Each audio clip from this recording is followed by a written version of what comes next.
이재명 대표의 어떤 탐욕, 지나친 욕심 뭐 이런 것 쪽으로 생각했었는데 이미 민주당의 당원을조차도 민주주의에 대한 이런 열망보다는 충성에 대한 것을 더 중요하게 생각하고 더 중요한 기준으로 삼은 거죠. 그러니까 이재명 대표의 문제로 제기됐던 것들이 지금 이제 민주당 전체의 어떤 다양성에 대한 거부 이런 것 쪽으로 더 오히려 악화되는 결과를 어젯밤에 보여진 게 아닌가. 승리한다는 생각을 하시는 건가요? 그렇진 않습니다.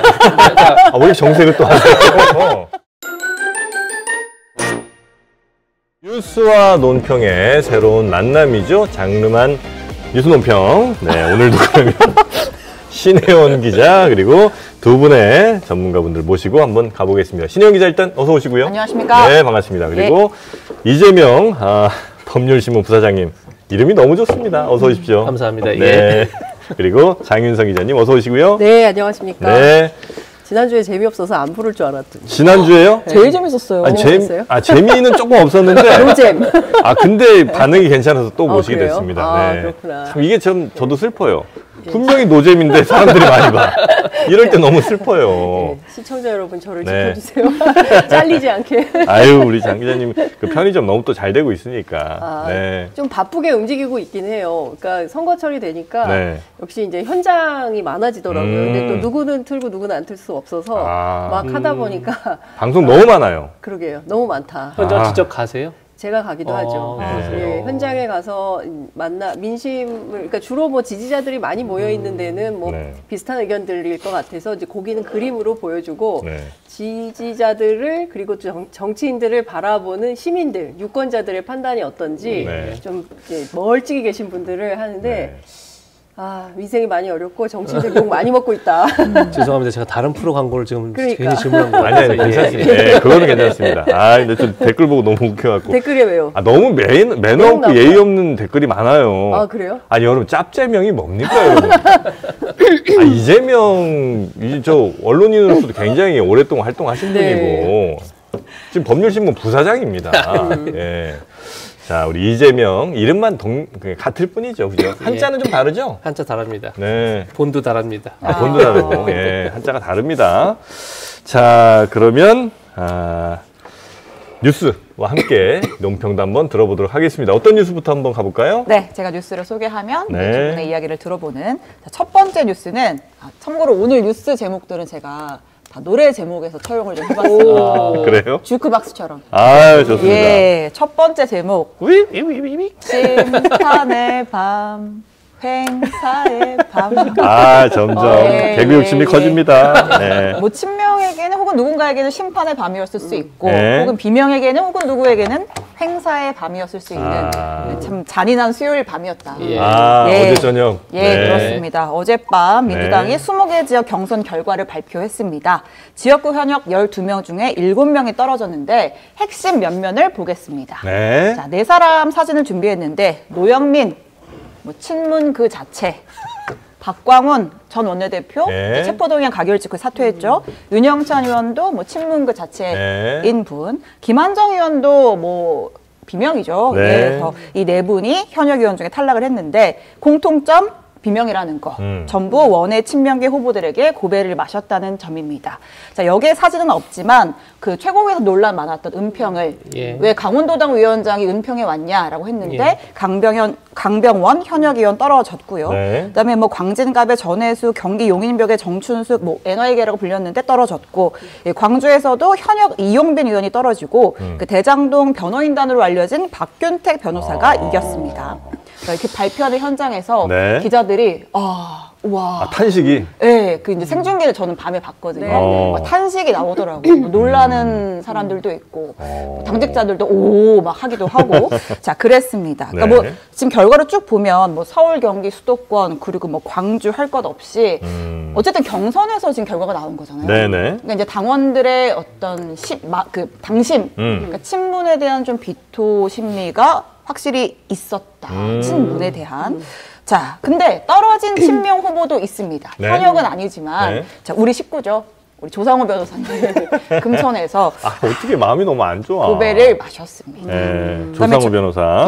그다음에 전북 군산에서 여기는 현역 2분이 붙었는데 김의겸 신영대 붙었는데 이제 김의겸 의원이 고배를 마시게 됐어요. 김의겸 의원은 현재는 비례인가요? 예, 네. 이제 지역을 노렸죠. 네. 자, 이 결과를 놓고 이제 또 두 분의 이야기를 들어보는 시간 가져볼까요? 어떻게 뭐 예상됐던 바입니까? 아니면 정말 뭐 두 분이 보시기에도 좀 깜짝 놀랄 만한 공천 결과라고 보십니까?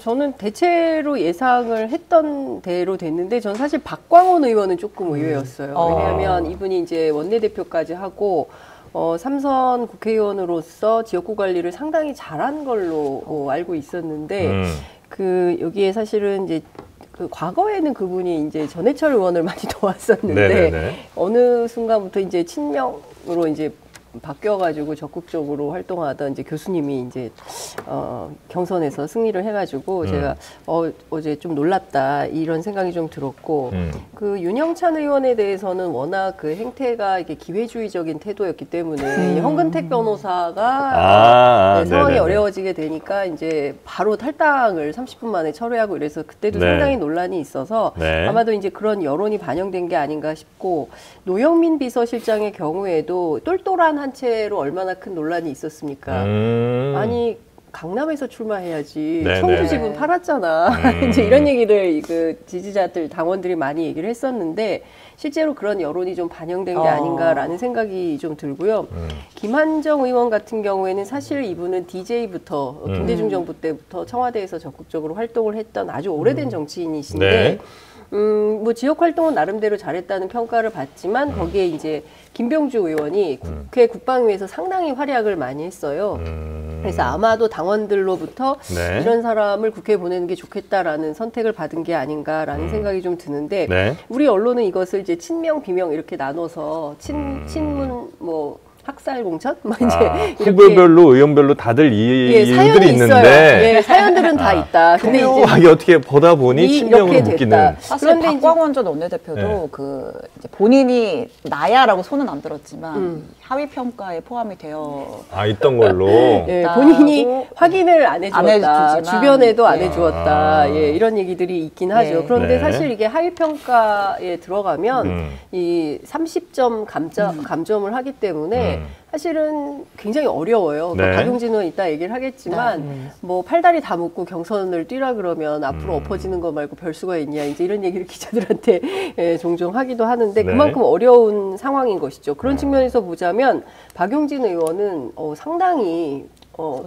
선전했다. 그리고 결선까지 지켜봐야 된다. 결선까지 가더라도 그 하위 10%라 받게 되는 불이익은 유지가 되는 거죠. 그거를 쉽지 않다고 얘기하죠. 어저께 제가 그것도 잠깐 준비를 했는데 박범계 선관위원장이 직접 설명을 했어요. 질문이 당연히 나왔죠. 3명 중에 2명으로 결선 가게 됐는데 그러면 결선에서도 이 하위 10% 포함된 거에 대한 감점이 반영이 되느냐 답변 들어보고 바로 이어가겠습니다.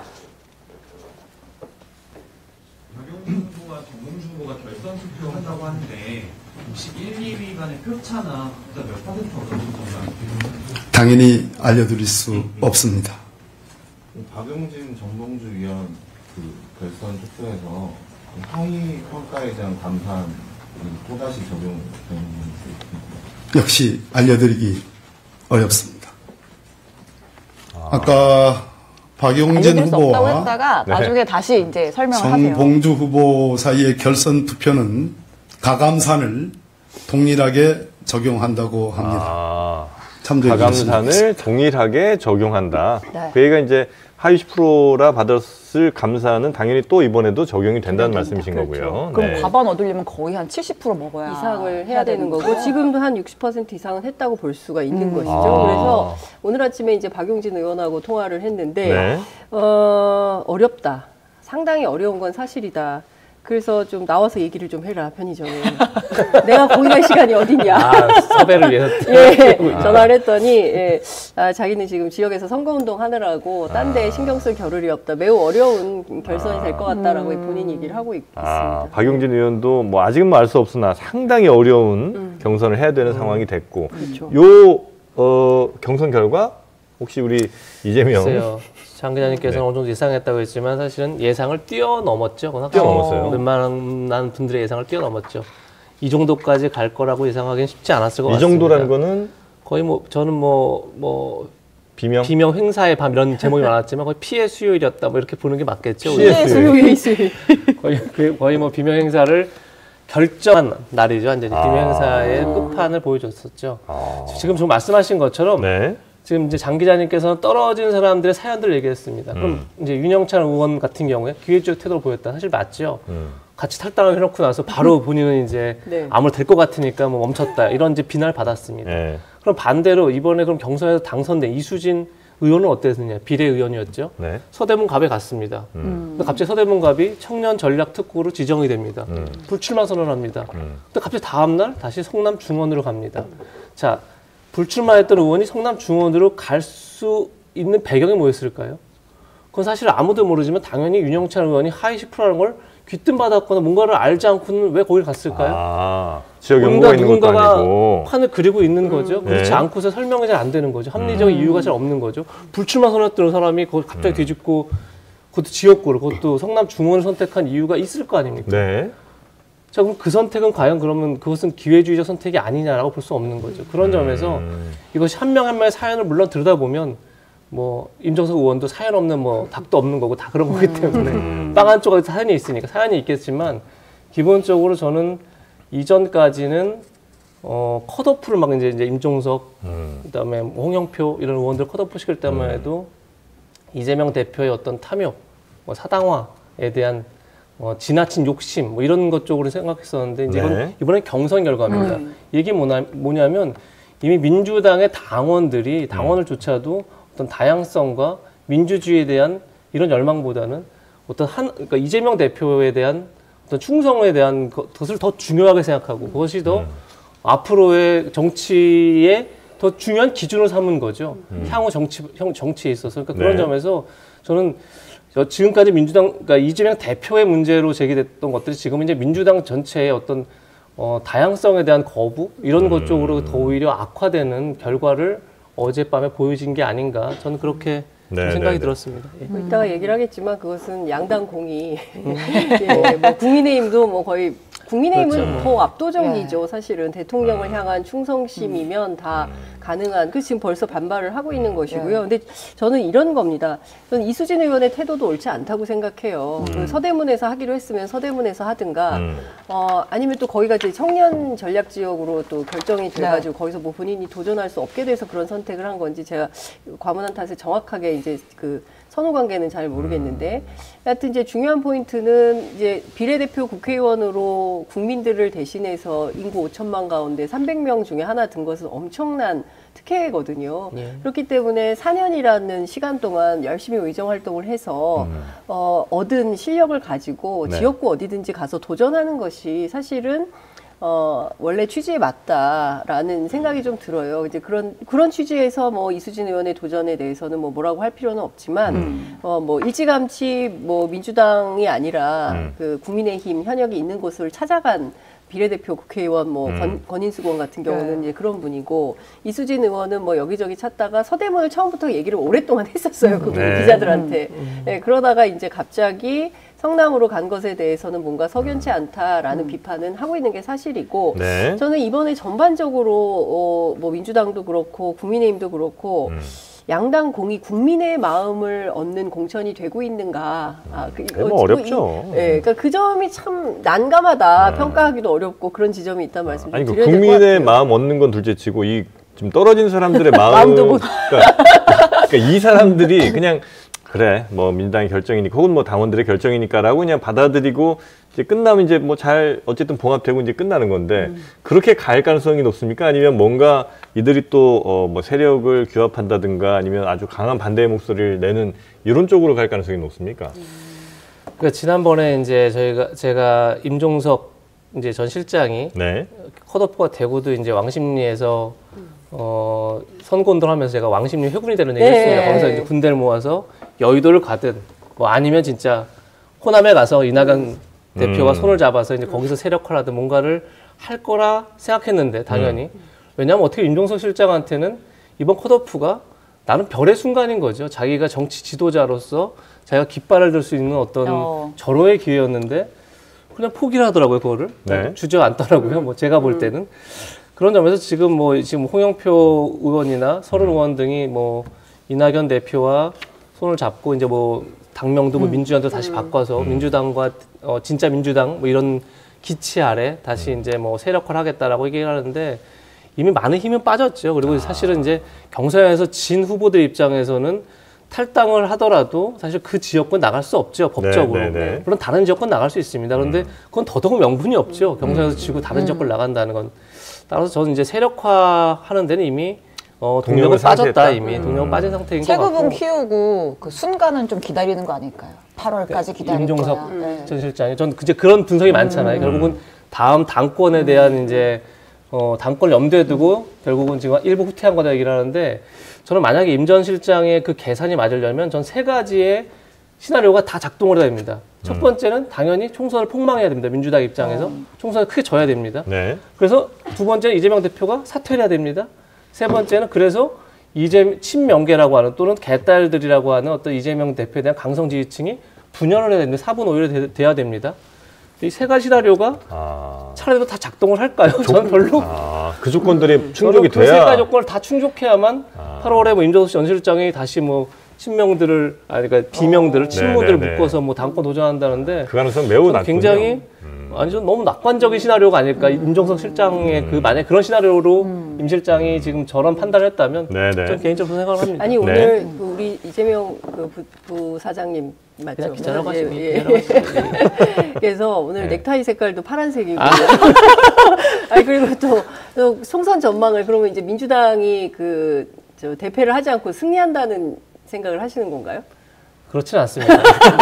왜 정색을 또 하세요? 폭망은 아니다. 폭망은 아니라고 보세요? 이재명 대표가 책임질 정도가 될 것이냐는 좀 의문인 거죠. 저는 사실은 총선 결과를 지금 예측하는 건 굉장히 의미가 없다라는 걸 장영 기자님이 더 잘 아실 겁니다. 왜냐하면 지난 12월만 하더라도 국민의힘의 참패가 뭐 모두가 다 예상했던 거죠. 그런데 한 달 만에, 두 달 만에 분위기가 반전됐습니다.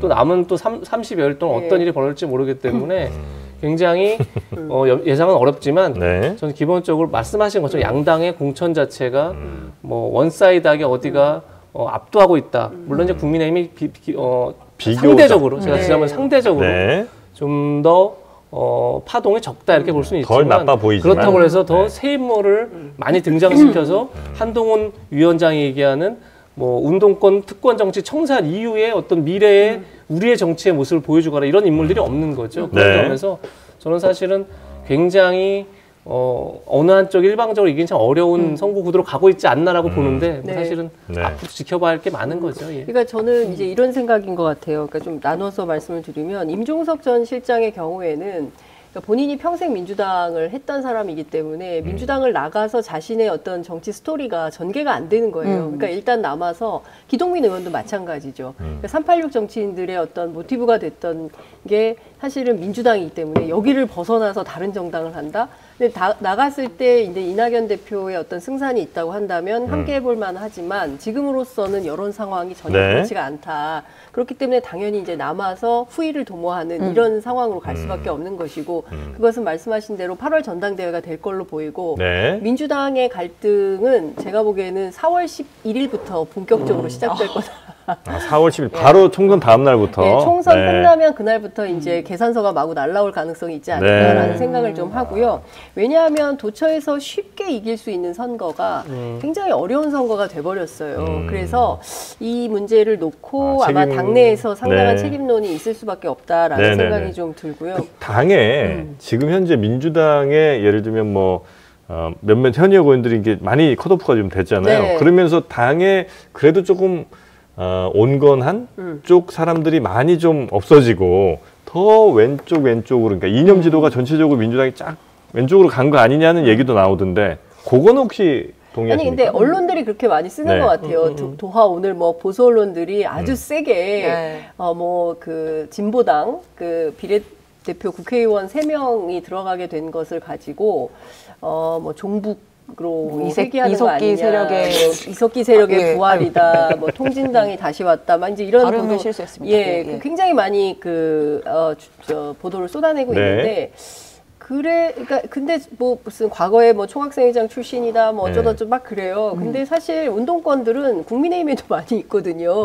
이재호 예, 지금 뭐 민주화운동 기념사업회 이사장 하고 계신 분을 비롯해서 뭐 지금 당장 원희룡 장관도 운동권 출신 아닙니까? 386이고. 그러니까 이런 분들이 많은데 자꾸 그 프레임으로 우리 언론이 가져가려고 하는 거죠. 그러나 제가 현장 오늘 이제 많이 나간다고 말씀을 드렸지만 그 많은 국민들은 이 공천 문제보다는 먹고 사는 문제, 민생에 훨씬 더 많은 관심을 가지고 있다. 그렇겠죠. 예. 그러니까 이게 어찌 보자면 정치 고관여층 간에는 이게 아주 초미의 관심이 되고 언론에서는 세게 다루고 있지만 다수 대중의 평범한 시민들에게는 그렇게 큰 관심이 있는 것 같지는 않다. 다만 고관여층이 움직이잖아요. 많은 표들을. 그런 측면에서 보자면 민주당은 더 이상 이탈하지 않도록 표 단속을 위해서라도 좀 어떤 새로운 정치 행보가 필요한 거 아니냐. 그 차원에서 이재명 대표가 이번 주부터 현장 행보를 시작한 거 아닌가 싶습니다. 어제 또 그 친문으로 꼽히는 황희 의원 지역구에 가가지고 그러니까요. 우리 싸우지 말고 한 마음으로 모아서 가야 된다 이런 유세를 또 하셨던데 그러면 어쨌든 이제 지금 민주당은 전환점을 돌았다고 보시는 거예요? 이제 봉합 수순이 유지가 되는 겁니까? 아니면 어제의 발표로 인해서 또 한 번에 또 물론 컷오프랑 경선은 진짜 다르지만 또 한 번 시끄러울 수 있는 거예요? 아니면 이제는 가는 거예요? 그러니까 지도부는 이제는 가고 싶어요. 더 이상의 논란 없이 이제는 가자. 진짜부터 가고 싶어요. 근데 안 가요. 사람들이 안 갑니다. 예전에 제가 총리실 출입할 때 그 총리실에 있는 기자실장이 내가 소천 마리를 끌고 그때 정주영 회장이 방북을 했거든요. 소천 마리를 끌고 내가 북한을 가는 한이 있지 기자들 10명 데리고 밥 먹으러 가기가 이렇게 힘드냐. 다 안 일어나고 막 이러니까 안 움직이거든요. 다 뭐 마감하고 뭐 좀 하느라고.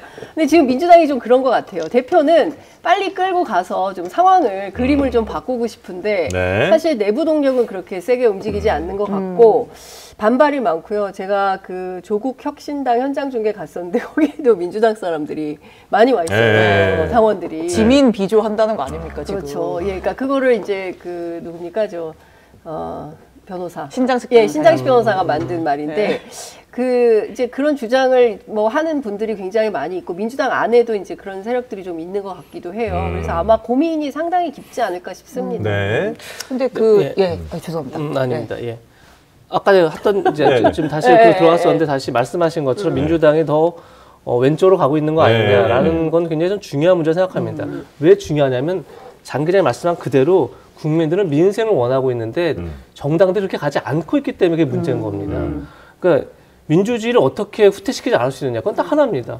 정당이 좋은 인물들을 선거에 내보내는 겁니다.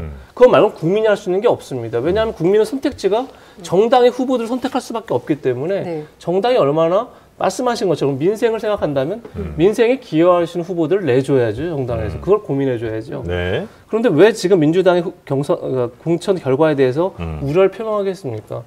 뭐 지금 말씀하신 진보당이 단 3명이다. 뭐 그렇죠. 3명 아니면 뭐 울산까지 해서 뭐 지역까지 4명이 당선될 수도 있고 하는 거죠. 근데 또 중요한 건 뭐냐면 이재명 대표의 그러면 측근 그룹들이 자, 우리가 이제 86 세대라고 하는 흔히 이른바 이제 운동권 세대들을 사실 운동권 세대들만 하더라도 명분이 있었습니다. 민주화 운동의 명분을 충분히 갖고 있었죠. 그때만 하더라도 군부 독재와 싸운다라는 어떤 운동권 세력만의 명분이 아니라 대국민적 명분을 갖고 있었습니다.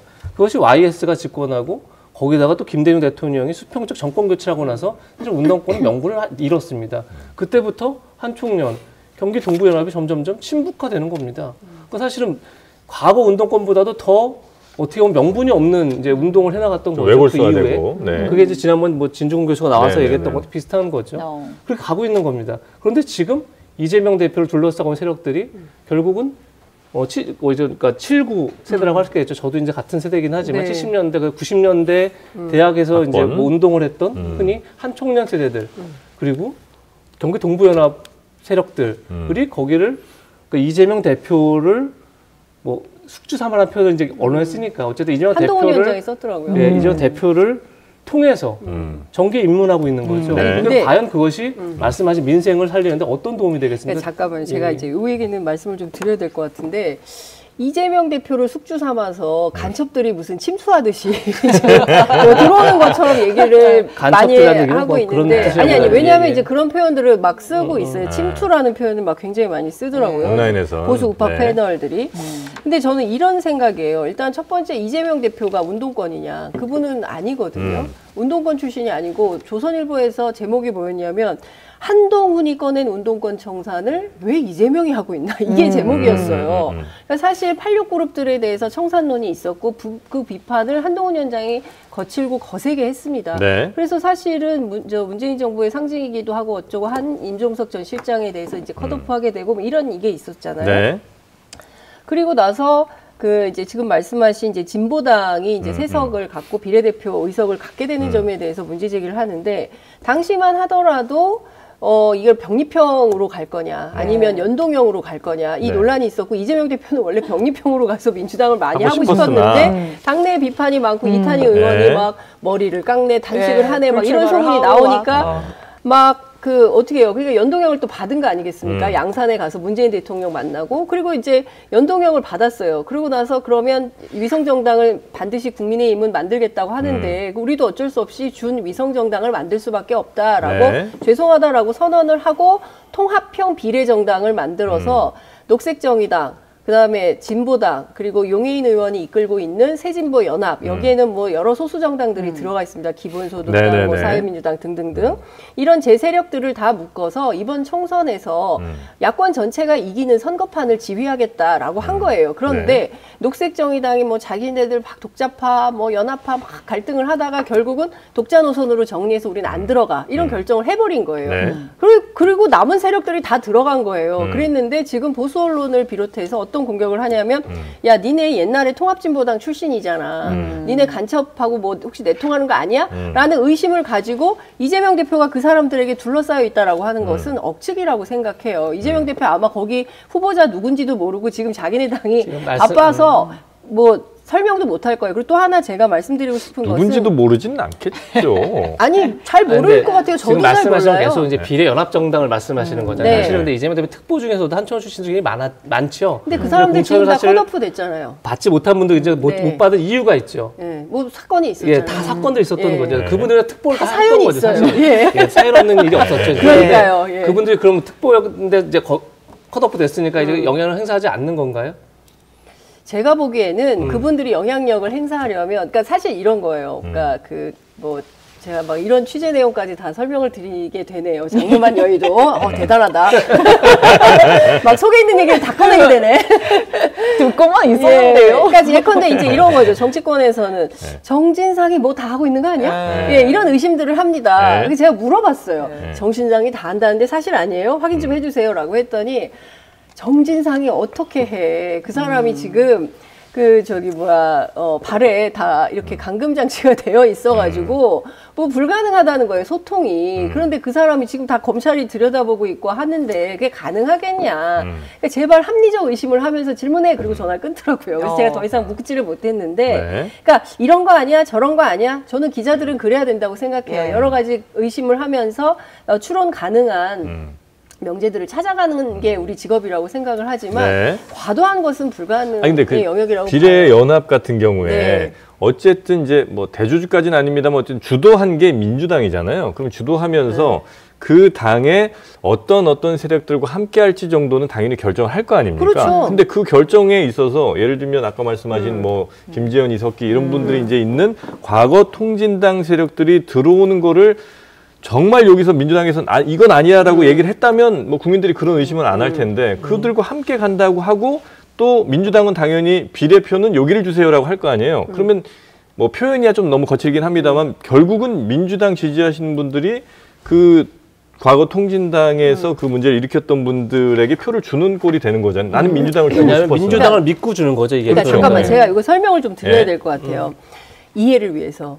그러니까 지금 우리가 자꾸 뉴스가 너무 많이 나오니까 좀 전에 있었던 일을 자꾸 까먹어.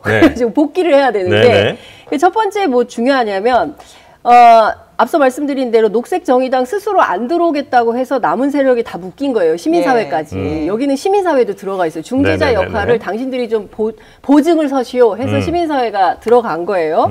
그리고 그때 당시만 하더라도 논의의 중심이 뭐였냐면 아니 민주당이 큰 당인데 비례까지 니네가 다 먹으면 이게 양심이야? 양심이야 뭐야 안 되지. 니네 후순위로 밀려나 라고 해가지고 앞순위에 소수 정당들을 배치한 거예요. 새진보연합 그 진보당 그다음에 또 뭐 있죠? 그 시민사회 이런 사람들을 하고 그럼 민주당은 큰 형님답게 진보의 맏형답게 10번 후순위로 가겠다. 그 민주당 후보자들이 불만이 많아요. 그렇겠죠. 아니 민주당 출신으로 어떻게든 뭐 국회 한번 들어가 보려고 했더니 10번 아래야. 이거 되는 거야 안 되는 거야 이런 불만들이 있는 거예요. 근데 이제 와서 진보당 문제를 막 얘기하면서 아 우리가 진보당에 표줄 수 없으니까 이 사람 빼 이럴 수 없는 게요. 그때 분명히 얘기한 게 있어요. 그때는 조국 혁신당 문제가 또 핵심이었어요. 네. 조국을 끼워줄 거야 말 거야 이 얘기가 논점이었단 말이에요. 근데 지금은 이제 와가지고 진보당이 핵심이 되는 건데 잘 보시면 이게 원내 정당을 중심으로 한 연석회의 정당인 거예요. 비례연합 정당이. 네네네. 그러니까 원내에 한석이 있어요, 없어요, 진보당이. 강성 의원 있잖아요. 지난번에 이틀막해서 쫓겨난. 이 사람이 있으니까 원내 정당으로 들어간 거예요. 만약에 예컨대 진보당이 이 사람이 없었어. 그러면 같이 할 이유가 없는 거예요. 민주당 입장에서는. 왜냐하면 원내 정당을 중심으로 하기 때문에 그런 겁니다. 안 받을 수가 없는 상황이었단 말이죠. 그렇죠. 녹색정의당은 스스로 빠졌어요. 그리고 나머지는 원내 정당끼리 하니까 들어온 거예요. 그럼 전주 시민들이 잘못인 거지. 왜냐하면 이 사람을 전주에서 뽑아가지고 국회의원이 된 거예요. 그럼 어떡하란 말이에요. 위성정당의 원죄가 아니라. 그러니까요. 사실 위성정당을 국민의힘도 그렇고 민주당도 그렇고 위성정당을 만들지 말았어야 됐어요. 그러니까 연립형의 기본이 사실은 아시겠지만 연립형의 기본은 다수당을 그러니까 절대 다수당이 없도록 만든 제도예요. 그렇죠. 제도적으로 연합 정치가 가능하다. 과반 정당이 만들어지지 않도록 한 거예요. 그렇게 연립정당 그래서 이제 비례 정당을 이제 결국은 분리시켜 놓으려고 만든 제도인데 양당 아래로 끌고 왔으니. 그러니까 자, 그게 이재명 대표가 이제 약속을 했습니다. 대선에서 연립형 이거 반대 지키고 위성정당 못 만들도록 법을 만들겠다고. 자, 모든 법을 다 만듭니다 민주당이. 근데 왜 그걸 안 했을까요? 그걸 안 한 거죠. 안 한 게 아니라요. 못 한 거예요. 왜 못했냐? 국민의힘이 반대했잖아요. 아니 국민의힘이 반대하는 법안을 그렇게 많이 처리하는데 왜 그것만은 국민의힘이 반대해서 못하는 거예요? 위성정당 금지법 같은 거. 위성정당 금지법을 하려고 했으나 그 자체에 대해서 논의가 모이지 않아서 통과가 안 된 거잖아요. 아니 그러니까 저는 이런 거예요. 그러니까 뭐냐면 민주당이 나 민주당 대변인가? 저 민주당 당원도 아니고 민주당 당원도 아니고 아니 그리고 아까 댓글 보니까 너무 사납게 욕해 여기 왜 이래? 여기 분위기가 요즘 안 좋아졌어요. 저한테 막 극절하 그러는데 저 그거 아닙니다. 저는 매일매일 내기 소리를 듣고 있어서. 근데 제가 저희 프로그램 시작할 때 여러분 평화의 인사를 나눕시다 하거든요. 너무 사나워요. 그러니까 너무 극단적으로 양 진영이 뭉쳐지다 보니까 이게 저희 시민분들도 상당히 이제 격앙되시는데 정치인들의 책임이 크죠. 맞습니다. 우린 정치인도 아닌데 왜 이렇게 큰 책임을 가지고 얘기해요? 근데 원래 정치가 이렇게 의견이 충돌하는 장인 겁니다. 지금. 근데 그래서요. 애티튜드를 갖춰서 얘기를 했으면 좋겠다. 당부 말씀드립니다. 무슨 얘기하다 말았죠? 미치겠다. 그러니까 왜 위성정당 방지법을 한마디 말씀드렸던 거냐면 지금 이제 위성정당이 이제 만든 상황에서 불가피했다 이렇게 얘기하셨는데 사실은 복귀를 하자고 말씀하신 거 아닙니까? 복귀를 하자면 그 자체를 하지 말았어야죠. 그랬으면 사실 아무 문제가 없는 것을. 그러니까 이런 거예요. 그러면 약속을 하라고 계속 요구했어요. 민주당이 국민의힘한테. 자, 우리 이거 위성정당 하지 맙시다. 그런데 제가 말씀드린 태도 변화가 1도 없었던 거예요. 국민의힘은. 아니, 우리는 병립형으로 갑시다. 우리는 그때도 반대했어요. 지난 총선 때도 반대했고 지난 선거 때 반대했어요. 근데 일관성 있게 우리는 병립형으로 가자. 맞습니다. 그 얘기는 무슨 얘기냐면요. 87년 헌법 이후에 양당 독점 체제가 너무 심각해져서 지역주의 문제가 있으니 이걸 좀 해결하자라는 차원에서 병립형 말고 연동형이라도 가자고 해서 촛불혁명 이후에 이 제도가 들어온 거 아니겠습니까? 그것도 제대로 못하고 연동형을 만들 때도 국민의힘 반대했어요. 일방적으로 만들었어요. 그렇죠? 일방적으로 만들었어요. 근데 지금 국민을 반대하니까 연립형을 더 제대로 작동시킬 수 있는 법을 만들지 못한다라는 게 어떻게 그게 성립이 되냐는 거예요, 논리적으로. 논리적으로 성립이 어떻게 되냐면요. 그 정치부 출입하셨잖아요. 입법 과정이 어떤지 아시잖아요. 그러니까 한 당이 주장한다고 해서 관철할 수 있는 게 아니잖아요. 그러니까 국민의힘의 협조가 있지 않으면 입법을 성과를 내기가 어려워요. 심지어 지금은 어떻습니까? 대통령이 다 거부권 행사하잖아요. 이것도 대통령이 거부권 행사하면 입법이 안 되는 거예요. 예를 들어서 물론 거부권 행사하면 안 되죠. 근데 지금 9번이나 대통령 연립형을 정상화시키는 법을 만들었을 때 거부권 행사한다고 왜 그걸 장담하세요? 제가 두 가지만 말씀드릴게요. 국회에서 의견이 이제 서로 마주칠 수 있잖아요. 그러니까 예를 들면 여당과 야당이 서로 부딪힐 때 그럴 때 결국 국회에서 이제 표결을 통해서 뭔가를 통과시키거나 아니면 부결시키거나 할 거 아닙니까? 근데 이제 이번에 선거제에 대해서는 왜 그러면 국민의힘이 설령 반대하더라도 특히 선거제도는 왜 통과 안 시켰냐는 그런 질문. 잠깐만 이거를 어떻게 설명을 해야 되지? 그러니까 무슨 얘기냐면요. 오늘 선거제 특집인가요? 국민의힘 공천 얘기를 해야 되니까. 아니 왜냐하면 이런 거예요. 선거제도가 룰을 정하는 거잖아요. 자기들이 이제 선거를 뛰어야 되는 룰을 정하는 것이기 때문에 왜 이렇게 늦게까지 그 선거구 획정 문제라든가 비례대표 왜 이렇게 늦어졌습니까? 본인들이 뛰어야 되는 룰을 정하는 문제이기 때문에 굉장히 예민하고 합의하지 않으면 통과가 안 돼요. 그래서 그런 측면이 있는 거고요. 그리고 두 번째는 설령 합의를 해서 양자가 공이 위성정당을 우리가 만들지 않기로 했다면 국민들로부터 큰 박수를 받았을 겁니다. 그런데 여기에 양당 공이 이익이 포함이 된 거예요. 국민의힘에서 위성정당까지 만들면 의석이 확실히 일당이 확보가 가능한 건데 여기서 우리가 바보같이 위성정당 안 하겠습니다 라고 하면 이게 상인의 감각이 없는 거 아니냐. 김대중 대통령이 얘기했던 상인의 현실 감각이 부족한 선택을 우리가 해야 되는 거냐. 그럴 수 없다라는 현실론을 민주당이 선택한 거죠. 그래서 미안합니다라고 세 번 그 광주선언에서 이재명 대표가 3번이나 사과를 하고 우리는 대신에 통합형 비례정당을 통해서 야권 전체가 연대하는 그림을 만들겠다라고 해서 진보당이 들어간 겁니다. 아우 길었습니다. 자 이재명 대표 부대표 이재명 대표래 이재명 부사장님. 전 장 기자님 의견을 무슨 말인지 잘 알고 있습니다.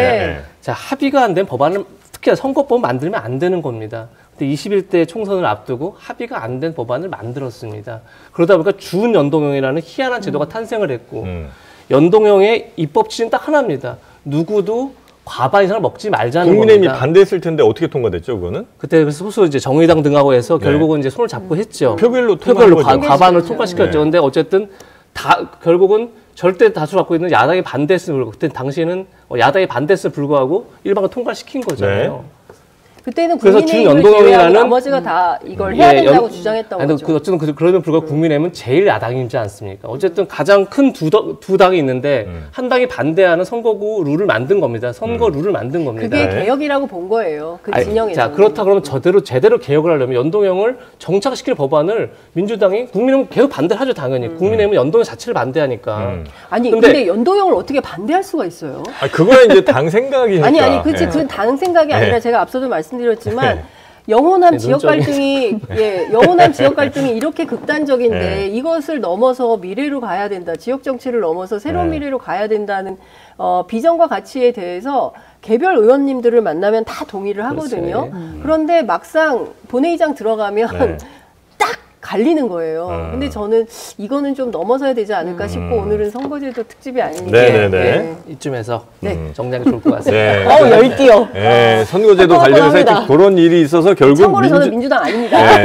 민주당이 어쩔 수 없이 그 과거 통진당 세력이 있는 그 민주비례연합 여기를 지원할 수밖에 없는 상황이 됐다. 아니 민주당이 지원하는 게 아니라 여태까지 설명드렸잖아요. 민주당이 지원하는 게 아니라 통합형 비례정당을 만들어서 녹색정의당, 진보당, 원내정당이에요. 그 다음에 여기 뽑아달라고 할 거 아니에요. 용해인의 기본소득당 다 들어왔잖아. 그러니까 여기 뽑아달라고 할 거 아니에요. 왜냐하면 이재명 결론적으로 대표가 지원하게 계속 약속만 된다는, 지켰으면 이런 일이 생기지 않았습니다. 복귀를 한다면 그런 겁니다. 이재명 대표에게 전화하겠습니다. 여기로 오는 거 아니야, 전화. 그래서 이제 거기에 대한 책임은 민주당이 질 건 아니다라는 말씀이신 거고, 그다음에 이제 그 책임이 민주당에 있는 게 맞다라는 이제 주장을 하시는 거죠. 명백하게 있는 거죠. 민주당한테 그 책임은 결국은. 그러니까 무슨 책임을 지라는 거예요, 민주당이? 그러니까 이제 그런 예를 들면 좀 현실 정치를 하면 안 될 것 같은 사람들이 들어온 거에 대한 책임. 일단 들어와 있잖아요. 그럼 전주 시민들이 잘못한 거네. 전주 시민들이 뽑아가지고 전주 울고 지역구 국회의원으로 강성희 의원을 보낸 거잖아요. 전주에 저 당선될 때도 이제 민주당이 양보를 했었던 거죠. 정당의 투표를 아니요, 그때는 뭐냐면 민주당의 후보가 이상직 의원이 의원직을 상실해서 열린 재보궐선거여서 후보를 안 낸 거잖아요. 그 책임을 지고 후보를 냈어야 된다. 아니 뭐 그건 또 다른 문제긴 하죠. 그러니까 제가 보기에는 이런 거예요. 그 논점 이탈을 하면 안 되는데. 우리 보수 언론들이 끊임없이 논점 이탈을 하고 이상한 표적을 잡고 계속 던지기 수법을 쓰는 겁니다. 지금 중요한 것은 제가 소도에 말씀드렸지만 이 민생 문제를 어떻게 해결할 건지 우리 정부와 여당이 합리적 대안을 내놓고 어떻게 하면 우리 국민들이 더 이상 괴롭지 않을 전국을 만들지를 논의해야 되는데 종북이 문제야, 진보당이 문제야 계속 끊임없는 이념 갈등을 하고 있어요. 아무도 관심 없어요. 오로지 어디만 관심 있냐? 보수 언론. 그렇죠? 다시 한번 말씀드리겠습니다. 우리가 또 뜨겁게 얘기를 하고 있어요. 민생을 위해서 정당이 좋은 후보를 내야 되는 겁니다. 정확하게. 근데 자, 그러면 비례대표는 좋은 후보인지 아닌지는 유권자들이 선택하는 겁니다. 물론입니다. 근데 유권자들은 후보 자체를 선택할 수가 없다니까요.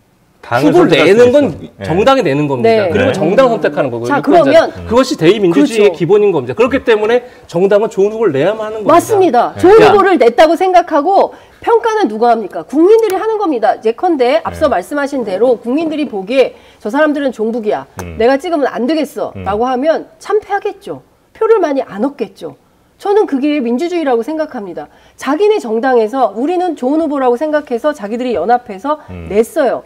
그랬는데 국민들이 보기에 미흡해. 안 찍어요. 국민들이 판단한다니까요. 예, 저도 저는 그것은 국민들에게 믿고. 문제는 뭐냐면 비례정당이라 하더라도 어쨌든 그 당의 정당으로 투표한다고 제가 말씀드리지 않았습니까? 정당은 하나의 가치와 하나의 강령을 갖고 있고 하나의 자기네들의 비전과 목표가 있어야 되는 겁니다. 지금 비례연합정당에 그게 있습니까? 없지 않습니까? 그런데 이 모든 것에 대한 담보를 민주당이 해주는 겁니다. 자, 우리 국민의 미래에 대해서 얘기합시다. 비례연합에 대해서 민주당이 담보를 해주는 겁니다. 그러니까 민주당 지지자들이 이걸 찍어주는 겁니다. 하지만 이건 이 정당이 아니지 않습니까? 아니, 그래서 제가 이 자체가 문제라는 얘기를 하는 겁니다. 지민 비조. 이 열풍이 불고 있잖아요. 왜 그러겠어요. 그래서 이제 민주당의 속내는 그러면 지금 비례민주연합 여기보다는 오히려 조국혁신당 쪽에 더 애착이 좀 있는 거라고 보면 돼요? 제가 뭐 민주당 전체를 알 수는 없지만 제가 취재한 일감으로는 조국혁신당에 많이 찍을 것 같은데. 민주당 지지하시는 분들이 거리감이 심리적 거리가 이 조국혁신당이 좀 더 내 식구. 어젠가 중앙일보가 그 재밌는 그 기사를 하나 썼어요. 일종의 이제 교차 투표인데 뭐냐면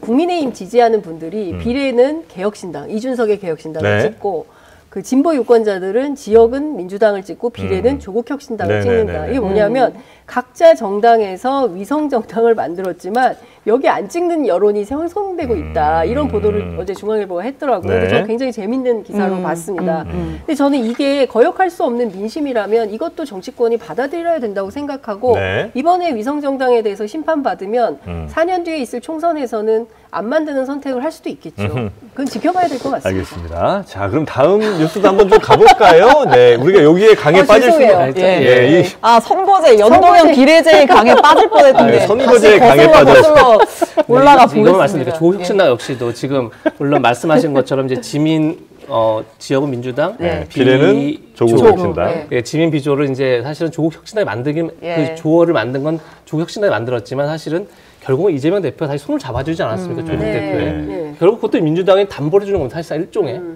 해주는 건데, 그러니까 제가 아까 말씀드린 것처럼 민주당은 집권한 경험이 무려 3번이나 있는 우리 수권 정당입니다.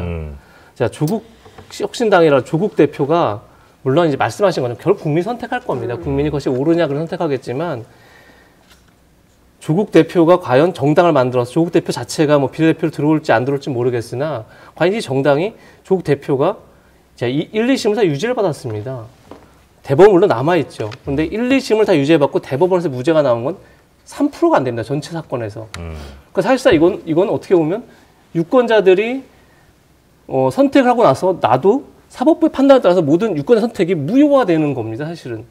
근데 그런 선택을 지금 하라고 강요하고 있는 거죠. 일종의. 그런데 조국혁신당에 조국 대표를 두고 물론 정치를 할 수 있냐 마냐 논쟁이 있다고 생각합니다. 근데 저는 지금 민주당을 포함해서 진보 시절에 이런 얘기를 하는 거죠. 그러니까 유시민 전 장관, 유시민 전 이사장께서 또 주옥 같은 말씀을 하셨죠. 뭐요? 정치에 있어서 도덕적 잣대를 들이대면 안 된다. 뭐 이런 표현을 쓰시지 않았습니까? 뭐 도덕적으로 그걸 판단해서 안 되나 정치에 있어서. 저 그거 동의하지 않습니다. 그렇죠. 그러니까 정말 만약에 정치에서 도덕이 빠지고 나면 남는 게 뭐가 있습니까? 정치의 권력의 정당성, 도덕성에서 출발하는 거죠, 기본적으로. 네. 그렇다 그러면 정말 그런 말이 얼마나 위험한 얘기냐면 정말 목숨을 걸고 진보 진영의 도덕성을 지키려고 노력했던 노무현 전 대통령과 노회찬 전 대표는 뭐가 되는 겁니까? 그런 것들을 진보 진영 스스로가 허물어뜨리고 있다. 저는 그런 안타까움이 든다는 얘기만 드리겠습니다. 제가 반론을 안 할 수가 없어요. 그러니까 첫 번째는 뭐에 대한 반론이죠? 민주당이 3번이나 집권을 했다고 이제 했는데 이나라는 조사는 적합하지 않다. 3번밖에 못한 겁니다.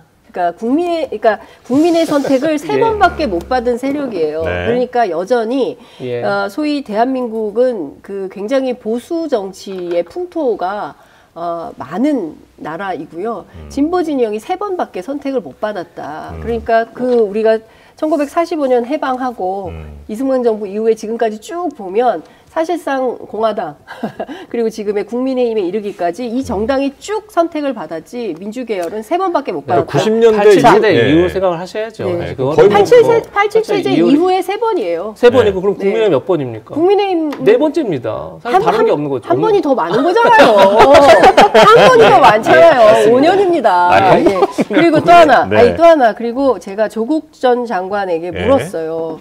그러니까 기자라는 직업이 참 뻔뻔한 질문도 해야 돼요. 딱 이렇게 앞에 두고. 그래서 아니 지금 2심에서 2년 나왔는데 지금 사실심은 끝난 거고 법률심 한 번 남은 거고 대법에서 이게 뒤집힐 가능성이 없는데 그러면 판결 나면은 이제 의원직 상실되고 바로 그 감옥으로 가야 되는데 이 선택을 왜 하는 거냐라고 제가 물어봤거든요. 그랬을 때 뭐라고 얘기했냐면 단 하루를 국회의원을 하더라도 윤석열 정부의 폭정을 멈추기 위해서 뭐라도 해야겠다는 심정으로 나왔다고 얘기를 합니다. 그러니까 무슨 얘기냐면 이분들의 구호가 3년은 너무 길다 이거예요. 그러니까 지금 1년 8개월 이제 근 10개월 돼가는데 지난 1년 10개월간의 국정 운영의 내용을 봤을 때 우리 국민들이 좋은 점수를 주지 않고 있어요. 왜 그런지는 제가 뭐 길게 설명드리지 않아도 다 아실 거라고 생각을 합니다. 그런 차원에서 누군가는 이것이 잘못됐다고 밝히고 어떤 방향이 필요한지를 얘기를 하고 국민의 선택과 심판을 받겠다는 마음으로 나왔다. 그리고 앞서 말씀 주신 사실 처음에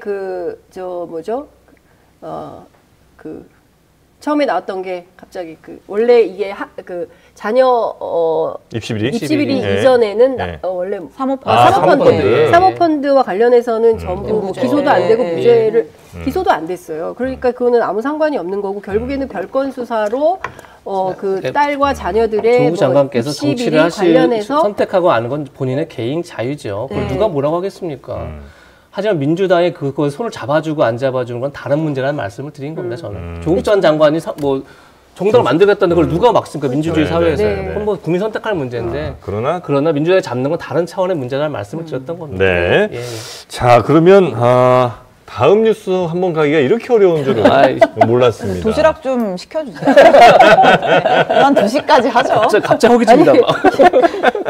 이게 원래 30분까지 하기로 한 거 아니에요? 근데 지금 뉴스 하나밖에 못했어. 국민의힘도 해야 될 거 아니에요. 자, 오늘 노래 제목으로 한다고 했죠? 까먹었네요. 분위기를 환기시켜 보겠습니다. 어떤 노래입니까? 흔들리는 공천 속에서 샴푸 향 말고 친윤의 향이 느껴집니다. 거야.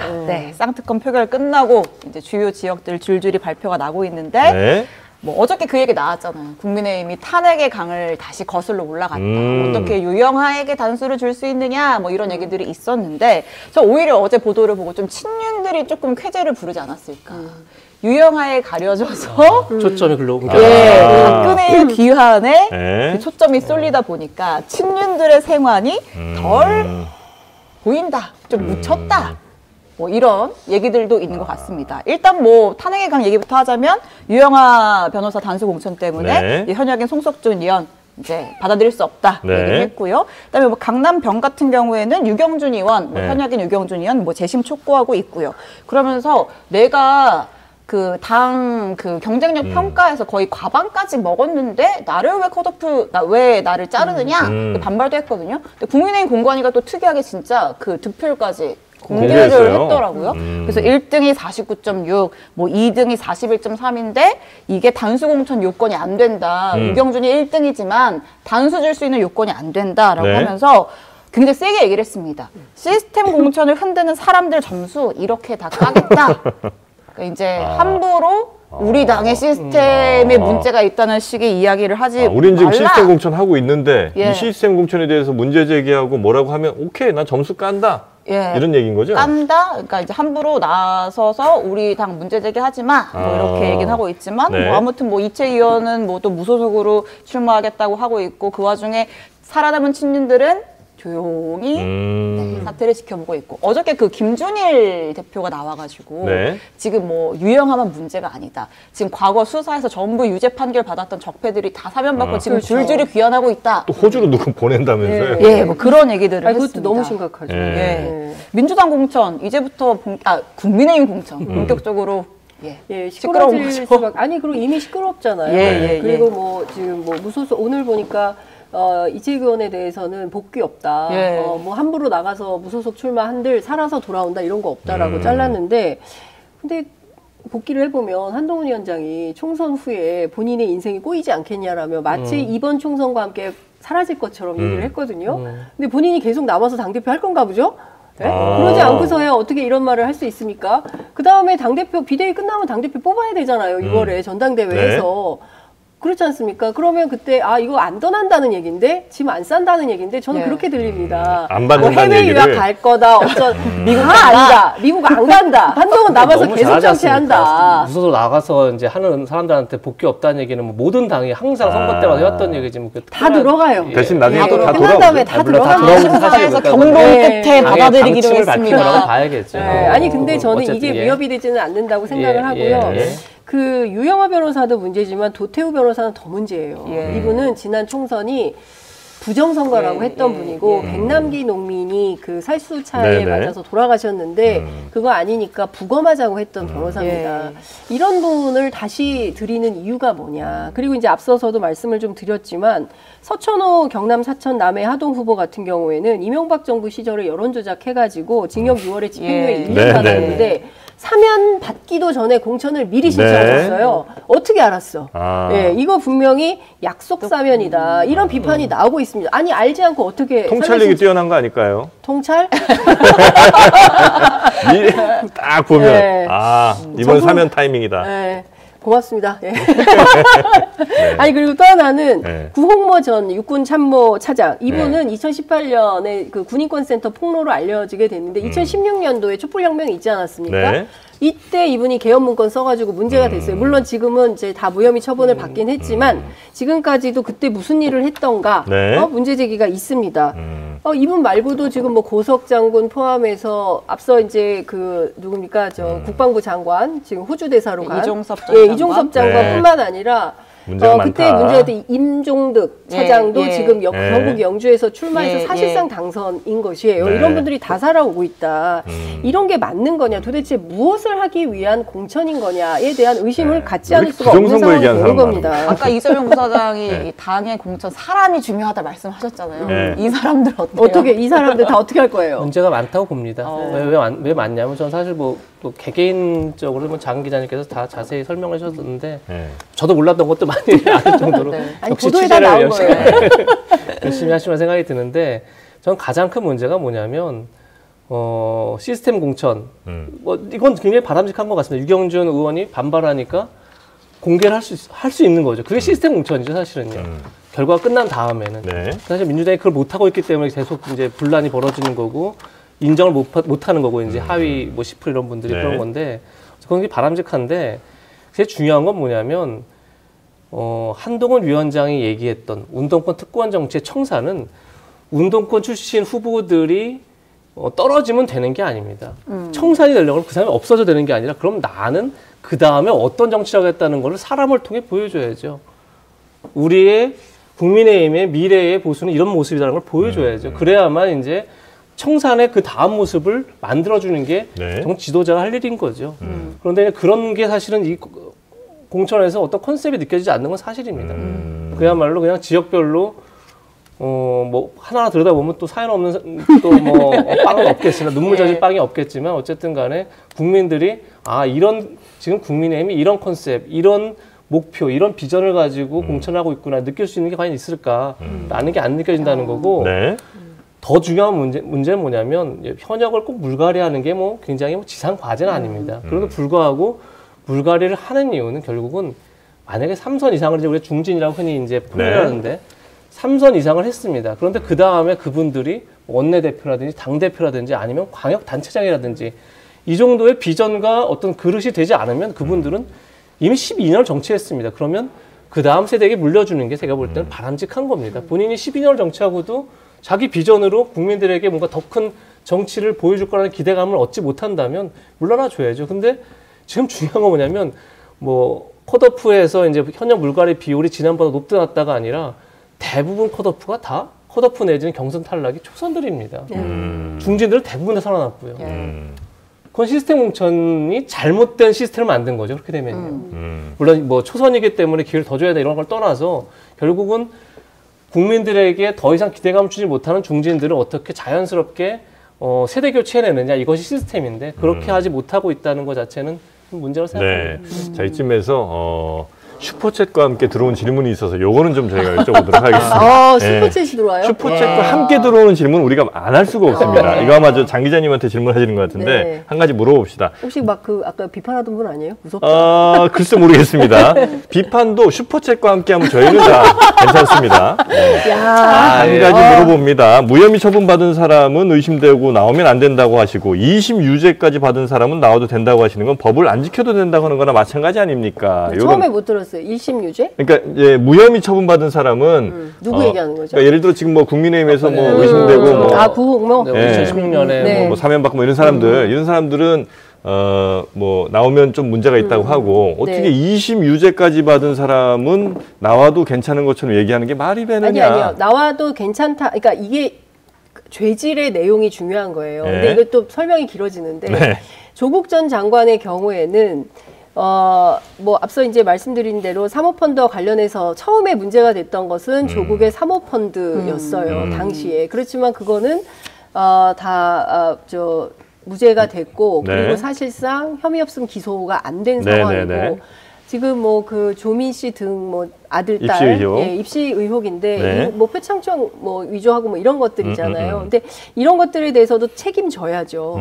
그렇지만 이제 구홍모 차장 같은 경우에는 어떤 분이냐면 2016년 11월에 이분이 수방사 사령관을 했어요. 그때는 잘 아시는 것처럼 박근혜 국정농단에 대한 촛불혁명이 도처에서 전국에서 이루어졌고 광화문에 수십만이 모여서 국민들이 집회를 하던 때였습니다. 그런데 이때 뭘 했냐면요.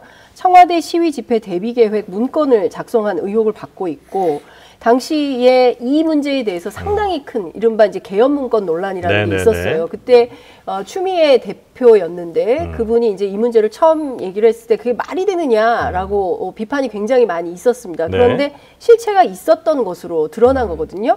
광화문에 있었던 촛불 집회를 무력으로 진압해야 한다라는 논의 계획을 갖고 있었던 거. 그때는 이제 이철희 의원이 뭐 이후에 폭로하기도 했었죠. 저는 이런 분들이 들어와서 어떤 정치를 할 것인가에 대해서는 국민적 문제 제기를 충분히 할 필요가 있다고 생각을 하는 것이고요. 조국 전 장관에 대해서는 제가 어제 제가 성함을 잠깐 까먹었는데 전 법제처장 인터뷰를 했는데 이분의 경우에는 상당히 많이 억울한 측면이 있다. 그리고 더 큰 차원에서 말씀드리면 이런 거예요.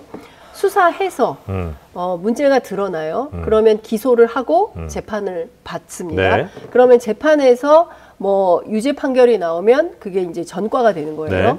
그런데 수사에서 안 해요. 기소도 안 해요. 자, 무슨 얘기를 하냐면 한동훈 위원장의 딸은 11개 혐의에 대해서 전부 무혐의 처분됐습니다. 수사를 안 했어요. 이재명 부사 지금 한숨을 쉬고 계시니까 잠깐만 기다려주시고요. 잘 듣고 있습니다. 아니 그리고 두 번째 한동훈 위원장이 그 고발사주 의혹과 관련해서 휴대폰 휴대번호 비밀번호를 공개하지 않아서 지금까지 문제의 의혹을 꼬리표를 달고 있어요. 도대체 김건희 여사하고 주고받은 수백 건의 카톡 문자 내용이 뭐냐.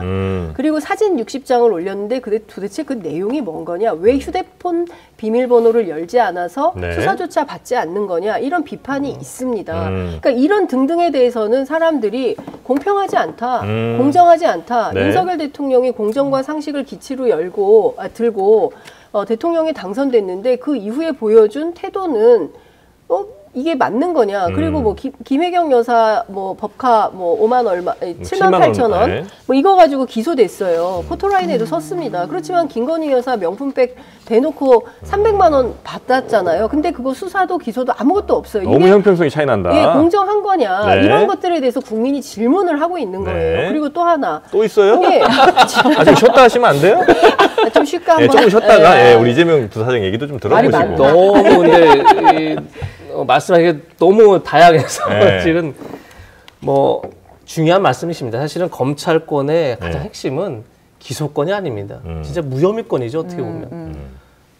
결국 죄가 되느냐 안 되냐를 검찰이 스스로 선택할 수 있다는 게 그게 검찰권의 핵심입니다. 그렇기 때문에 저는 검찰 개혁이 반드시 필요하다고 생각합니다. 네. 그런데 검찰 개혁이 왜 이렇게 좌초됐죠? 전 그건 결국 문재인 정부가 검찰 개혁을 정치적으로 악용했기 때문입니다, 사실은. 그러니까 뭐 복귀를 말씀하셨으니까 전 뭐 아까 사례 하나하나를 말씀하시니까 거기에 대해서 제가 뭐 일일이 내용을 잘 알지도 못하거든요. 뭐 다 답변할 건 아니지만 네. 특수부의 전성시대가 언제입니까? 문재인 정부 초창기입니다. 그때 특수부가 가장 컸습니다. 그렇게 해서 전 정권에 대한 모든 수사를 그야말로 뭐 전방위적으로 합니다. 그리고 나서 결국은 검찰의 칼자루가 현 정부를 향하니까 검찰 개혁을 드라이브를 막 겁니다. 드라이브를 엄청나게 겁니다. 그러면서 결국은 반발이 터져나오고 그것이 윤석열 정부의 탄생의 저는 1등 공신이라고 생각합니다. 그것이. 그리고 나서 이제 검찰 개혁은 더 이상 그 필요성에도 불구하고 얘기하는 순간 정치적으로 오독이 됩니다. 오독이. 그렇게 만들어버린 겁니다. 그러니까 복귀 엄청 그렇다라는 말씀을 좀 드리고 네. 죄질의 내용 뭐 중요합니다. 근데 죄질의 내용을 사실은 법원이 판단하는 거죠. 그거를 국민 개개인이 판단할 수 없기 때문에 하는 건데 네. 말씀하신 것처럼 뭐 더 큰 죄질이 있고 뭐 덜 나쁜 죄질이 있고 이럴 수 있습니다. 그리고 지금 말씀하신 것처럼 뭐 조국 전 장관 문제만 하더라도 상호펀드 등의 초기 혐의는 다 없어졌고 입시 비리, 그다음에 감찰 무마 이런 게 이제 유죄를 받았죠. 네. 자, 입시 비리로 징역 2년형이 나왔습니다. 굉장히 이례적입니다. 왜 이렇게 나온 거죠? 이유는 딱 하나입니다. 제가 볼 때는. 조국 전 장관이 인정하지 않기 때문입니다. 본인의 잘못을 인정하면 전 당연히 집행유예가 나오죠. 입시 비리로 실형이 나오는 경우는 진짜 제가 볼 때 대한민국 역사상 뭐 한두 건입니다. 제가 볼 때 뭐 숙명의 쌍둥이 사건 정도? 그럼 이거밖에 없을 겁니다. 입시 비리로 이렇게 실형이 나온 건. 근데 재판의 입장에서 아무리 모든 증거가 다 가리키는데 본인이 인정하지 않으면 집행유예를 줄 수 있습니까? 없는 겁니다. 그렇기 때문에 더 무관형이 나온 거지. 뭐 이것이 뭐 기소도 마찬가지죠. 인정하면 가벼워지는데 인정하지 않고 인정한다면 분명히 참작할 수 있는 사유가 생기는 거죠. 양형에 있어서. 네. 그러니까 그런 것들이 다 작용되고 있는 거지. 그것이 반드시 뭐 조국 전 장관 향해서 물론 전 수사가 그래서 뭐 적절했냐 이건 논쟁의 여지가 있다고 생각합니다. 개인적으로. 근데 그것도 역시 마찬가지로 본인이 인정하지 않다 보니까 계속 이것들이 더 커진 측면이 분명히 존재하는 거죠. 뭐. 그런 점에서 이제 그 부분만 말씀드리고 제가 뭐 하나하나 다 말씀드리고 정프로께 제가 이거 언제 한번 검찰개혁 특집 한번 했으면 좋겠는데요. 여기서요? 사실은 이거 아니요 지금 말고요. 네. 지금 하면 또 아니 근데 저도 사실은 할 얘기가 많습니다. 네. 저는 문재인 정부가 잘 못했다고 생각해요. 검찰 개혁을. 예. 네. 왜냐하면 하려면 제대로 하든가 초반에 아니면 칼집에서 칼을 꺼내지 말았어야 됐다. 그러니까 결국에는 이게 그 큰 틀에서 우리가 뭐 역사적으로 이걸 다 평가를 해서 새로운 보고서 같은 게 전 나와야 된다고 생각을 하는데 일단 조국 전 장관, 지금 조국 대표는 이 문제에 대해서는 본인들이 내타시오를 하고 있어요. 자기들이 무능했었다. 윤석열 대통령이나 윤석열 대통령이 아니죠. 문재인 대통령이나 본인이나 김건희 여사에 비해서 정치력이 부족했던 것 같다.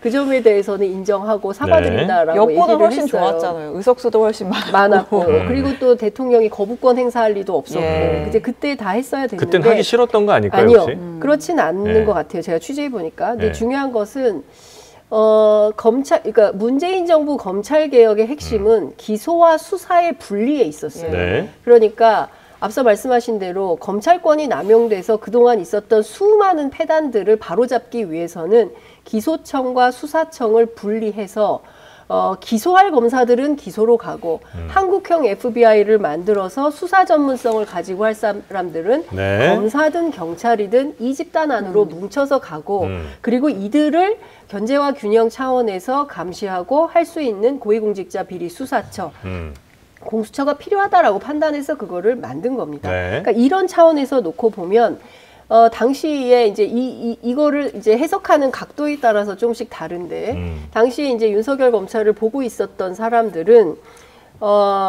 예컨대 검찰권이 축소될 것에 대비해서 이것은 아니다라고 판단해서 반기를 들어서 이게 연성 쿠데타적 성격이 있다라고 보는 시각이 있는 거예요.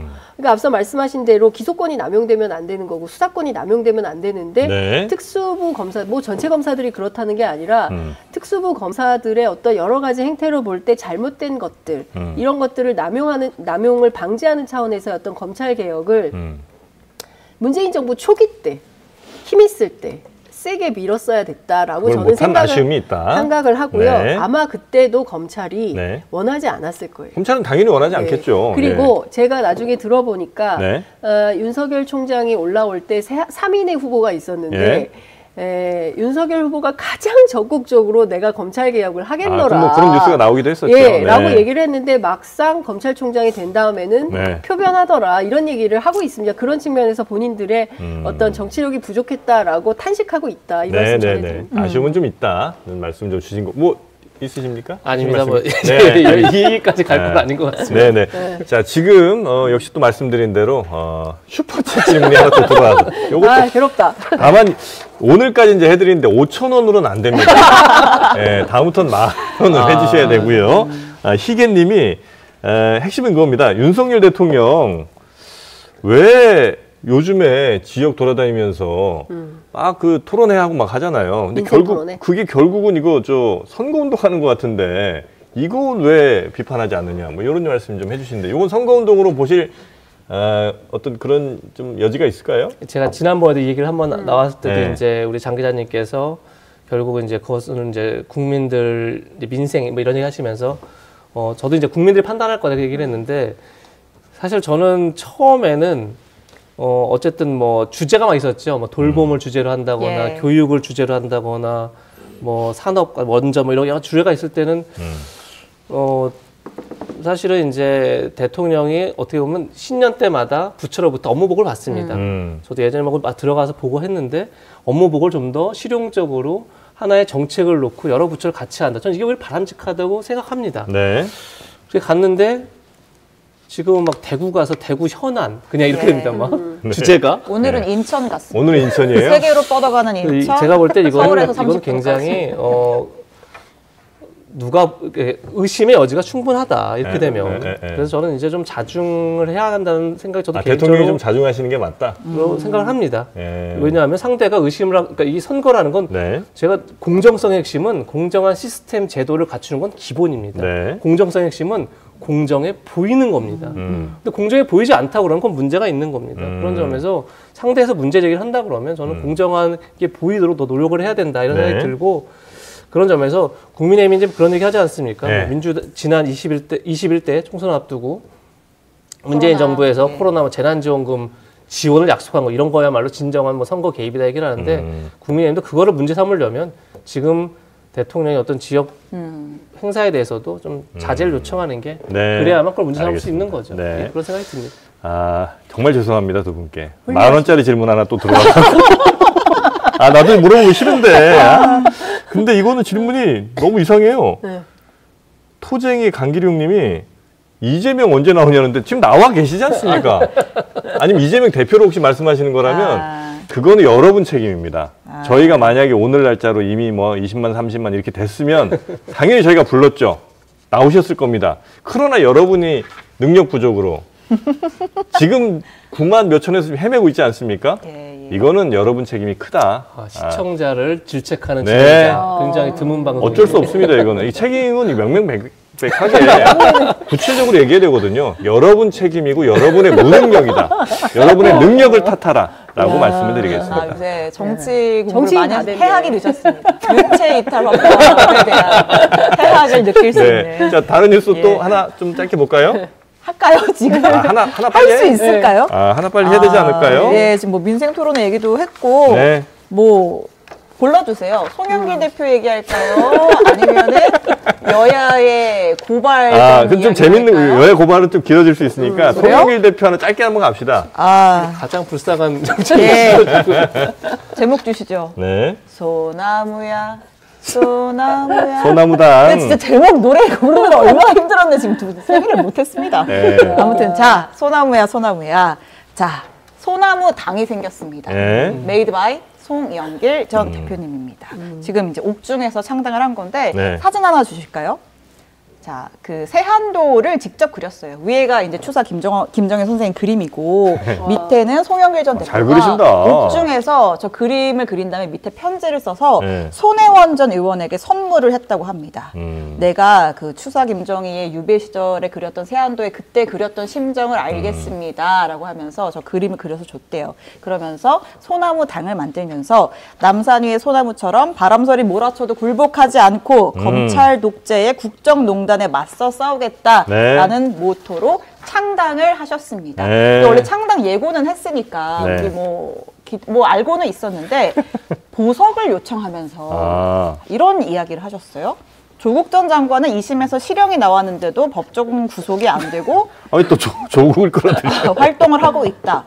나는 1심 선고도 안 났고 무죄를 다투고 있는데 지금 구속 기소가 돼서 창당 활동을 못하는 게 수긍이 안 되는 면이 있다.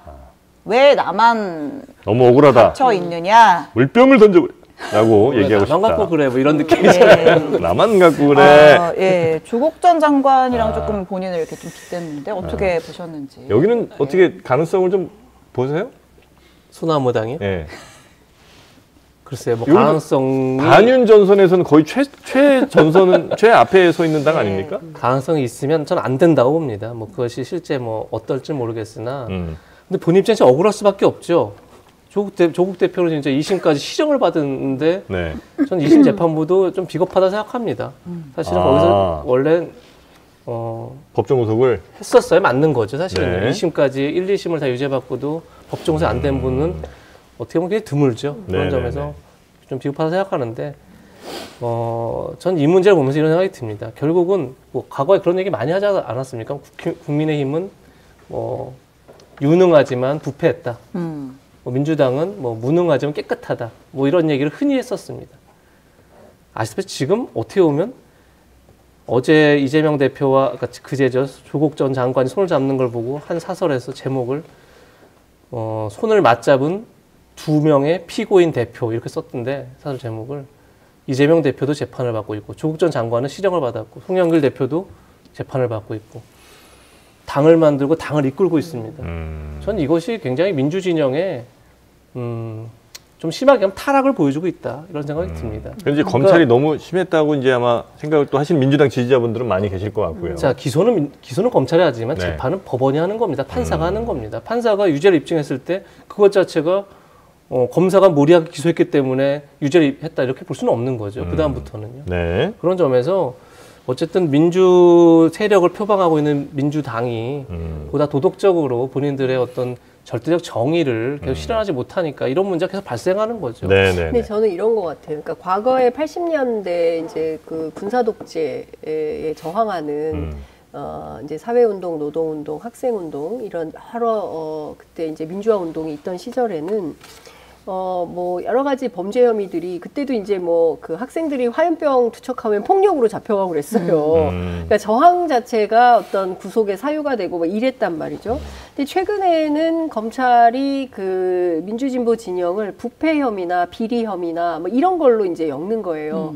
그러니까 과거하고 다르게 이 사람들은 부도덕한 집단이야라는 낙인을 찍고 여기에 또 수많은 언론들이 또 적극적으로 보도를 합니다. 그러니까 결국에는 송영길 의원 대표 같은 경우는 너무 억울하다고 생각할 거예요. 본인 스스로. 나는 내가 받은 것도 아니고 내가 나선 선거에서 여러 사람들이 그런 역할을 했는데 나는 몰랐다고 주장하지 몰랐지만 대표인 네가 몰랐을 리가 없어라고 해서 지금 구속이 되어서 재판받는 상황인 거거든요. 네. 그런 측면에서는 또 송영길 대표의 성정상 저희가 송 대표를 많이 잘 아니까요. 굉장히 억울하고 아마 굉장히 참담한 심정으로 지금 이제 감옥에 있을 거라고 보이고 뭐 단식도 하시고 뭐 이랬던 것 같아요. 근데 주목도 못 받고 그래서 결국에는 이제 옥중 창당을 이제 하겠다고 하고 얼마 전에 이제 소나무당 창당 대회를 했습니다. 네. 창당 대회 현장 중계 해달라고 했는데 저희가 인력이 없어서 못 갔어요. 근데 하여튼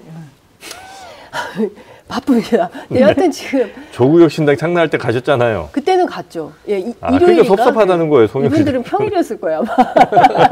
3일인가? 예. 예. 하여튼 그래서 저희가 하여튼 지금 뭐 이 억울함을 어디다가 호소해야 될지 모르는 심경일 거라고 저는 생각을 하고요. 다만 언론으로부터 이렇게 주목을 못 받고 있고 그리고 또 큰 틀에서 보면 비리 집단인 것처럼 이렇게 그 표적이 되어 있는 상태이기 때문에 지금 있는 이번 총선에서는 그렇게 큰 주목을 받지는 못하겠지만 네. 아마도 적극적인 지지자들은 지지를 하지 않을까, 표를 주지 않을까 이런 생각을 합니다. 네네. 자, 이렇게 소나무당 뉴스까지 저희가 살펴봤는데 사실 우리 신혜영 기자가 준비한 뉴스가 되게 많았단 말이죠. 중요한 뉴스 많습니다. 이종섭 전 장관 얘기 네. 사실 이 얘기를 했어야 되는 이종섭 얘기도 했어야 되는 거 한데 기왕에 이렇게 된 거. 딱 한마디씩만 그럼 하시죠, 그러면. 딱 한마디만. 아니, 피의자를 어떻게 해외로, 그것도 호주 대사는 차관급이고 이분은 장관하신 분이에요. 이종섭 전 국방부 장관. 국방부 장관이에요. 네. 그리고 이분은 최상병 사건 관련해서 그 공수처에서 조사, 고발된 상황이고 수사도 받고 있는 상황입니다. 이런 분을 그 아그레망까지 받아가지고 해외로 내보내려고 하는 이유가 뭐냐? 아그레망은 이제 상대국으로부터 그렇죠. 인정을 받고 이제 외교관 보내는 그런 과정인 거죠. 네. 이 상황은 지금 보면 공수처에서 이종섭 장관뿐만 아니라 지금 이번에 출마를 한 그 차관 있죠. 신범철. 네. 신범철 차관도 지금 출국 금지를 해놓은 상태이고요. 모두 8명에 대해서 다 출국 금지를 해놓은 상태입니다. 그만큼 공수처에서는 이 최상병 사건과 관련해서 매우 위중하다고 보고 있는 거예요. 네. 그런데 이 상황에서 법무부가 나서서 출국 금지 해제해서 만약에 호주로 보낸다. 그러면 호주도 난감할 거예요. 그러니까 출국민 상태에서 만약에 나가면 어떻게 되는 거예요? 풀어줘야 나가죠. 풀어줘야 나가는 거죠. 그러니까 법무부가 풀어주는 대사도 그런 거 있다면 풀어주는 거죠. 대사도 그런 거 걸려요?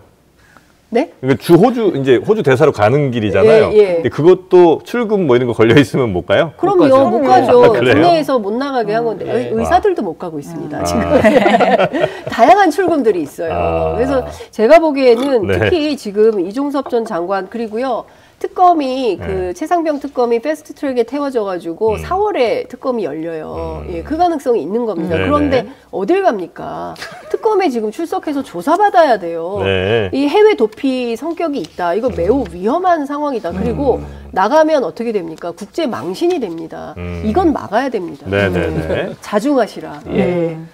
뭐 대체 동의합니다. 만약에 진짜 지금 피의자 신분인 게 명확하고 그리고 어떤 수사의 필요성이 명확하다 그러면 당연히 대사를 보내는 건 부적절하죠. 부적합하죠. 문제는 또 뭐 다 인정하고 기본적으로 근데 공수처의 문제를 지적하지 않을 수 없는 거죠. 공수처 자체가 지금 아시다시피 공수처장 대행이 공수처장을 대행하고 있습니다. 그 정도로 공수처가 거의 조직이 망가진 정도가 아니라 뭐 기능을 전혀 못 하고 있는 거죠.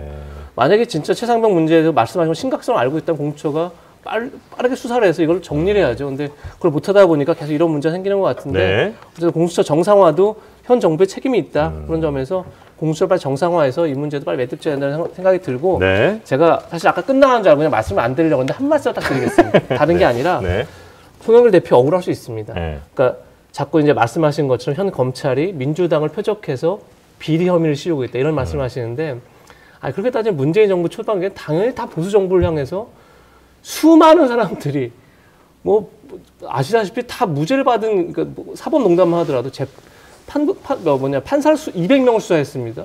다 무죄를 받습니다. 그렇게 모든 사람들이 뭐 표적해서 했다라고 얘기하지만 다 법원에서 그것들이 정리가 되는 겁니다. 그런 점에서 뭐시 억울할 수는 있지만 야, 왜 나만 갖고 그래? 라는 걸 정치 도작을 이렇게 시작하면 그건 국가가 타락하는 겁니다. 공화주의를 부인하는 겁니다. 법치주의를 부인하는 겁니다. 사법 시스템 존중 그것이 다른 사람이 아니라 그냥 일반 시민이 아니라 그것이 송영길 대표 야당의 대표를 했고 이런 사람들이 조국 전 장관, 법무부 장관을 했고 이런 사람들이 이재명 대표, 지금 제1야당 대표 이런 사람들이 그것을 부정하는 순간에 대한민국은 정의를 세울 수 없는 나라가 되는 겁니다. 그러니까요. 그 말씀을 하나 좀 드리고 싶었습니다. 양승태 대법원장이 47개 혐의에 대해서 전부 무혐의 처분이 났어요. 이랬을 때 제일 비판받았던 사람이 한동훈 위원장이에요. 무리한 기소. 예. 그때부터 이거는 이거 무죄 날 가능성이 높다라는 전망이 있었어요. 맞습니다. 그러니까 저는 무슨 얘기를 하고 싶냐면 근데 그 수사에 드라이브를 건 게 누구죠? 그 사람이 왜 드라이브를 윤석열 걸었죠? 검찰이잖아요. 윤석열 검찰과 문재인 대통령이 드라이브를 걸었죠. 그러니까 검찰이 거기에 적극 부응을 했죠. 거기에. 이 얘기는 전 검찰이 잘했다고 전혀 생각하지 않습니다. 신영 기자, 우린 갑시다. 저희끼리 할까요? 두 분 남겨놓고.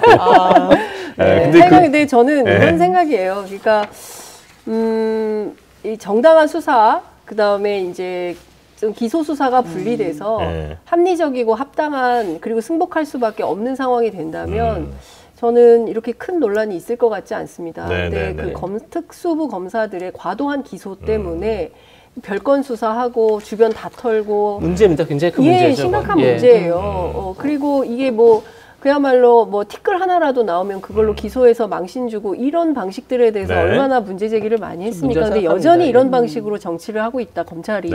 그건 매우 심각하다. 그럼에도 불구하고 그렇게 기소가 돼서 법원에서 실형을 받았다. 그건 인정하고, 그건 진영 전체가 인정을 해야죠. 인정을 하고 거기에 대해서는 절연하고 그렇게 도덕적으로 기준을 세워나가야죠. 그래야만 공화주의가 계속 유지되는 겁니다. 국가가. 그 말씀을 같이 드린 겁니다. 그게 문제가 없다고 생각하지 않습니다. 근데 보면 왜 그렇게 기를 쓰고 탄핵의 강을 건너려고 했고 왜 그렇게 기를 쓰고 조국의 강을 건너려 했나 그런 의문을 갖지 않을 수가 없는 상황인 것 같습니다. 그러니까 국민들께서 이런 거죠. 그러니까 김영주 국회 부의장이 국민의힘으로 가는 순간 우리는 그동안 누굴 찍었던 거야? 이제 이런 존재론적 고민을 하게 된다라는 건데요. 좀 양당이 자기 부정을 너무 많이 하고 있다고 그렇죠. 그러니까 특히 윤석열 대통령의 심각한 자기 부정이죠. 본인이 전부 수사해가지고 감옥에 보냈던 사람들을 다 사면복권 해가지고 출마까지 시키고 이제 이렇게 하고 있는 것에 대해서 이 끔찍한 자기 부정을 어떻게 해석할 수 있는 거냐 이런 얘기들이 나오는 것이고요. 문재인 정부도 책임이 있죠. 그리고 사실 180석이나 되는 큰 의석을 가지고 있었던 당시의 더불어민주당이 선거제도 지금 문제가 되고 있는 그리고 여러 가지 검찰개혁 이슈들, 언론개혁들, 그리고 다양한 이슈, 언론, 등등등등에 대해서 제대로 일을 했더라면 지금 2024년 봄에 우리는 정말 다른 정치의 토론을 하고 있을 거예요. 저출생의 문제, 그 다음에 기후변화의 문제, 이런 것들 가지고 정치 의제로 놓고 토론할 텐데 너무 퇴행적 의제를 가지고 소모적 논쟁을 하고 있다. 배가 고프다 이런 생각이 듭니다. 알겠습니다. 자, 오늘 원래 조금 컴팩트하게 한 12시 한 40분, 50분쯤 마무리하고 이게 우리 출연자분들과 식사나 한번 할까 했더니 벌써 또 1시 11분이 돼버렸습니다. 네, 정말 오늘도 아주 뜨거운 두 분의 이야기 재밌게 잘 들었고요. 뉴스 오늘 다 못한 게 좀 못내 아쉽습니다. 괜찮습니다. 노래 재밌었습니다. 노래 6곡 들어야 되는데. 많이 배웠습니다. 네, 그러면 다음 시간에도 또 재밌는 시간 이렇게 만들어주시길 바라면서 오늘은 여기서 보내드리겠습니다. 이재명 부사장님, 그리고 장윤성 기자님, 또 신혜연 기자님, 고생 많으셨습니다. 고맙습니다. 예, 감사합니다. 네. 감사합니다. 자, 오늘은 목요일, 내일은 또다시 금요일이 됩니다. 금요일입니다. 네, 내일만 한번 잘 버텨봅시다, 우리. 네, 내일 오전 11시 다시 여러분 만나러 저는 찾아올 텐데요. 오늘처럼 저한테 혼나지 않으시려면 내일은 주변 분들 많이 좀 끌고 오시기 바라겠습니다. 한없이 가벼운 정치 토크죠. 장르만 여의도 오늘은 여기서 인사드립니다. 함께해 주신 여러분 고맙습니다.